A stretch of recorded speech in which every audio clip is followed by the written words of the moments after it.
advantaged in a climate change driven society.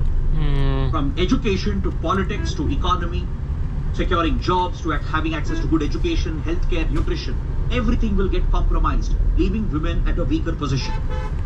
That is why experts believe that climate change is going to have a disproportionate impact. In fact, it is already having a disproportionate impact on women. So that is why the writer is urging the government to provide a gendered perspective to climate change.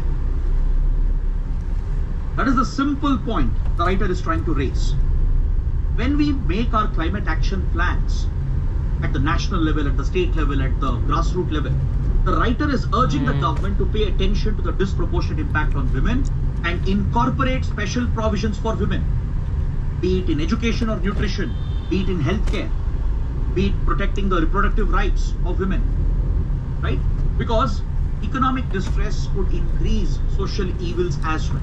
It could lead to further increase in child marriage. It could lead to further subjugation of women within the institution of marriage. It could subject them to more domestic violence and even sexual violence. It could compromise their reproductive rights. So to protect women, we need to inculcate this into our policies, our plans, focused on climate action. Give special preference and priority and involve women in the decision-making process and in the implementation process. For example, we need to include rural indigenous women in the decision-making process and implementation of climate action program. Because rural women, especially from indigenous communities, tribal communities, forest-dwelling communities, they have traditional knowledge, be it preserving climate-resilient seeds, or be it in helping local communities adapt to the changes that could happen in the environment. Women are well versed with such traditional knowledge. In fact, today in India, we have women-led collectives, women-led organizations, which provide assistance during disasters. There are areas where women-led collectives are first responders during disasters, such as a forest fire or a flood, which affects the agriculture in that area. Women have traditionally played a role in conserving and protecting ecosystems, to protecting forests, Women's का बहुत बड़ा role है. Women have played a critical role. So it's essential to include them और इससे पहले in the process उन्हें second class citizen समझा जा रहा है घर पे. So when we come out with our plans, climate action plans for adaptation and mitigation, it's critical to allow women to play that vital role. Yes, exactly. Give them an opportunity. उनको chance ही नहीं दिया गया. Exactly, opportunity ही नहीं दिया गया. To play a part in the implementation of these programs and plans, and pay special attention and priority, and provide special allocation. It requires additional funds to be allocated as well. That is exactly what the writer is demanding through this article. That's why I said it's a very interesting, insightful article. You can actually have this argument in an essay topic as well, in a related essay topic. So please take this question seriously. Based on what we have discussed, try to write an answer. Trust me, it can be very, very helpful for your exams. Now coming to the next topic. As I said, there are 4 to 5 articles today related to tariff wars, trade deals, etc.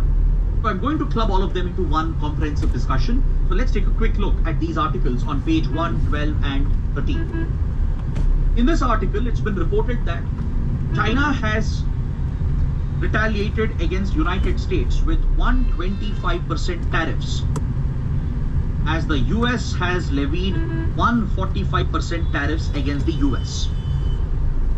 Now see, this has almost turned into a joke. It's as if two kids are fighting against each other. They're resorting to a tit for tat. You often see children doing this. One kid beats up the other, slaps the other child, and the other child retaliates. That is exactly what Donald Trump has unleashed. Absolute chaos in the global economy. Two largest economies are locked in a trade war, which could have deadly, unimaginable consequences for the world. With 125 and 145% tariffs, practically trade between US and China can come to a grinding halt. If the massive trade between US and China stops, it is going to destroy the global supply chain. It's going to leave behind a domino effect, which is going to consume and affect every country in the world. That is why the markets are crashing, investors are losing confidence and there is a stock market crash bhi expectation of a karega. possible great recession in the coming months. सही बात.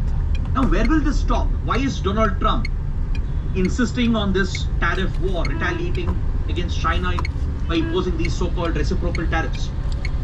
See, the US under President Trump is adopting the maximum pressure strategy. Trump wants to extract a better deal for the US to protect American interests because his campaign goal has always been to make America great again.